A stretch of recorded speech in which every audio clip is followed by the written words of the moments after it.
Should we ban smoking in pub beer gardens? Labour considered an outdoor smoking ban last year, but then dropped the plans after the hospitality industry warned it couldn't take another beating. Interestingly, a pub in Hythe in Kent has just introduced its own rules, stopping customers from lighting up anywhere on the premises.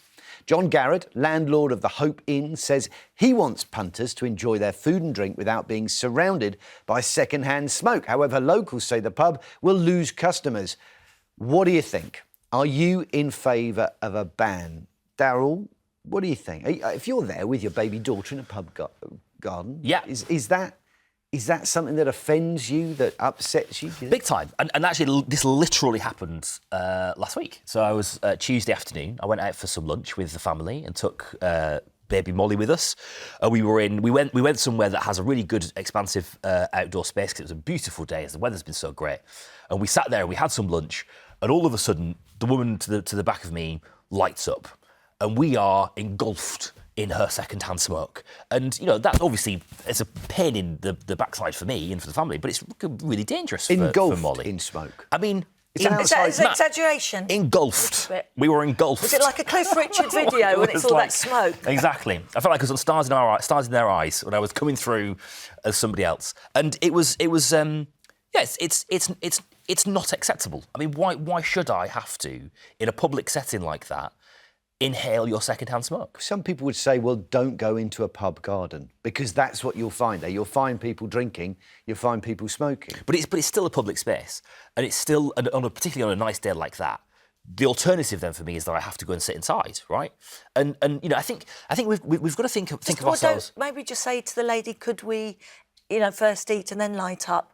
I think you've got to maybe do that if it's bugging you that much. Would you have that conversation? Would you turn around to somebody and say, not here, not now? Because I think that's quite a tricky one, isn't it? You don't know how people are going to respond. Yeah, I've said it before. Do you mind? Because I'm actually eating and it's right in my face. But if you're in a pub garden, you're going to expect people to smoke. Look, the pub business, the hospitality business is on its knees. And what we've got to do is encourage people to get back into the pubs. They're closing. I mean, one every minute is closing at the moment. It's terrible. My own local pub is having to close down. It's dreadful because of this government as well, with the national insurance hikes and everything else. It's a real struggle. Yeah. So we've got to encourage people into pubs. And look, you've got to look at the safety aspect as well. You know, I've got a girlfriend that smokes, so if she's to go in the garden at night, has she got to walk down the street on her own so it's not in the pub? I mean, there's a safety issue as well. If you have got 6 pubs closing a week, so one a day, not quite one a minute, but one a day, feels nearly, like it, around my way. The thing is, pub gardens have always been somewhere that people smoke. If the choice genuinely in your village is that you either have a pub with a garden where people smoke or it closes, what are you going to do, Dan? Well, I don't think that is the choice, is it? And I think that the hospitality industry, as you say, is under huge pressure for a whole host of different reasons. Thanks to your government, the national insurance. Changing habits. I mean, I wouldn't disagree. I think it absolutely has had an impact. I think it's the last thing that they need at the moment. I also think that I think that the price of alcohol has increased. I think that we've had supply issues, and also just changing habits, changing rhythms to people's lives. People go to pubs a lot less. We stay at home more. We drink at home more. The way that we socialise is changing. I'm just not massively convinced that making a relatively small change, which, by the way, I would also add... It's a big change, though, because we don't want to live in this nanny state where we're told the whole time what to do. It's like the fun police have come in. I accept that. No, you're not doing that. I accept that. Can I just make one point, though, which is I do think that it would be reasonable for us to have designated smoking areas. So if you have a big enough space, you can have a designated smoking area and an area outside where you're free of smoke. And I accept the argument about we don't want to nanny people. We don't want to just point at things and ban it all the time. But whose sort of freedom are we talking about here? Are we talking about somebody's freedom to be able to smoke where they want, or mine to not have to inhale your second-hand smoke? I mean, we are looking at a smoke-free generation. That's what's being talked about. People born after a certain period will not be able to buy cigarettes. And if we're heading that way, isn't it best that we take small steps to get there rather than just fall off a cliff when we reach that point? Look, sadly, people smoke. It's a horrible habit. I used to be a social smoker. After a few drinks, have a cigarette. A lot of my friends smoke. Bruno Tonioli smokes. We go out and he always says, look, is there an outdoor for me to smoke? It will actually stop people going out who have got a habit. Sadly, some people just can't give up smoking. So what are we supposed to do? Oh, we can't go outside because you're not going to be able to smoke, or you're going to have to leave us. A girl will have to walk down the road on her own in the dark. You know, that's a security risk. So let's give, pubs need support. Look what happened in COVID, all the lockdowns.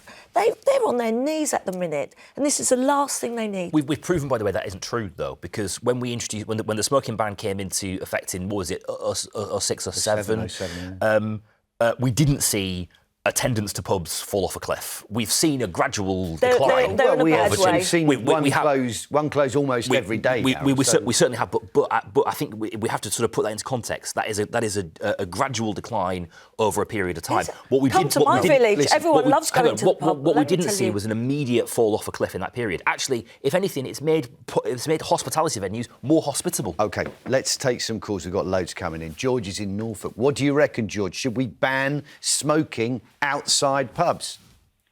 Well, not nationally. I believe every pub should have the right to choose. I mean, I smoke quite a lot, and I love sitting outside a pub having a cigarette. If they said you can't smoke here, I'll go to another one where they say they can. OK. And I think that's as simple as that. So that means that we don't have a national ban at all. We just leave it up to landlords like our fellow Mr. Garrod there and say, if that's your choice, and you'll lose drinkers like yourself, people that actually just enjoy having a fag in the back of a garden. Yes, but what I'm trying to say is there's a pub or two pubs in Yoxford in Suffolk that I'm talking about 30 years ago, opposite each other. One had a smoking ban and one had none. And the village chose which pub they went in. And what happened? That presumably the one without the ban kept going. Is that what you're saying? They both kept going. Is this they both kept going, and Yeah, there was they were one both pub happy. there. The customers had a choice. Right, so you basically got one pub for those people that don't like the smell of smoke outside, one for those who love having a fag, and actually that is what we want. It's a bit of both, but leave it up to the landlords themselves. Yeah, that's easy. You don't need a government ban. OK. I think he's got a point. I think I quite agree with that. And it's a personal choice. And if the pub is, but I'm afraid to say most people I know that do smoke will say, let's go to the smokers' pub, please. Yeah. Even though I don't smoke. Well, listen, I tell you what, a phrase I've come across, by the way, George, Yoxford, beautiful part of the world, love it. A phrase I've come across researching this I've never heard before is go woke, go broke. Yeah. Is that what we're looking at here? Is that if you make that choice, like Mr. Garrod, that you say, no, not here, not having it, you put your business at risk, Darryl? Well, I mean, woke means being alert to an injustice, doesn't it? That I think we've perhaps overreached with No, but we have seen so many businesses that have gone woke, have gone under and lost huge amounts of money, like Budweiser with their adverts and their campaigns. I'm not convinced by that argument, actually. I don't necessarily think that we have, and obviously, it depends how you're defining work and what you're talking about. I mean, I don't think that banning smoking can be perceived as being work. But I think we're talking about somebody's rights here, right? Really, which is do you have the right to smoke where you want to smoke? Do you have the right to go and smoke in a beer garden? And I would just turn that on its head and think about the rights of those people who want to be able to enjoy public spaces without having to inhale secondhand smoke. So where are the smokers supposed to go? If you've got a habit of smoking, Darryl, where are they supposed to go? You can create designated smoking places. I do. I think that You're outside. I think there's a win-win here. I think you can absolutely create designated smoking areas. I also think, by the way, if you want to go and stand outside a pub on the street, for example, that's not necessarily unreasonable. But we're talking about beer gardens here, pub gardens, where you have tables and you have chairs, and people are sitting and eating and drinking. Yeah, and those are public spaces. And I think I have the right to be able to go and enjoy that public space. I mean, it's a private space, really, but in theory, a public space, without having to inhale secondhand. Let's take another call. And smokers should have a right to be able to smoke in a garden. Let's take another call. Brad's in Walsall. What do you reckon, Brad? Is it time to ban smoking outside? We got close to it, but it didn't happen. No, it's wrong, and nobody has the right to stop people smoking in the fresh air. Well, it stops being fresh air, though, doesn't it, Brad? That's the problem with it. It might be fresh air for those people, but the people next to them, you know, Yeah, but might have started to you can't- eat. They might have their kids with them and think, actually, Yes, but it gets diluted, really, by the atmosphere of the air. So it's not absolutely directly at them. well, I don't- Darryl says he was engulfed by smoke. Yeah. Cool. That's how he It was started his it- argument Brad, it was today. let me tell you, it was directly on me, and it was directly on my 6-month-old baby as well. And I just feel we have the right to enjoy that space without having to inhale second-hand smoke. But then, Darryl, you could go to another place to eat. You could go to a restaurant that sits outside where there isn't someone smoking. But if it is a pub garden, smokers should be able to smoke outside. Look, we stopped the smoking bans inside in 2007, I think it was. Yeah. I mean, I remember the days as a little girl when they smoked on airplanes. Yeah. I mean, can't believe it. And actually, but we have come a long way, and people are, you know, it's sociable. We're trying to encourage people back into pubs, you know, and if they're smoking outdoors, and if it offends you, you can always just say, look, I'm just eating. By the way, we had Do you this exact debate during that time, right? Let's take another call. Yeah. Michelle is in Cheltenham. How you doing, Michelle? What do you reckon? Ban smoking outside pubs. What do you think? Well, you can ask them to be considerate, but they're not. But my main concern is about smoking in general.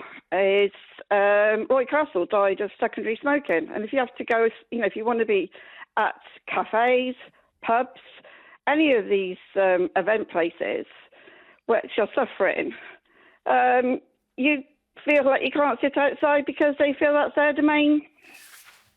And taking over spaces because that's where they can't smoke inside, but they smoke outside. I mean, Roy Castle is a particular case. He was a trumpeter in jazz clubs, so that's a confined space.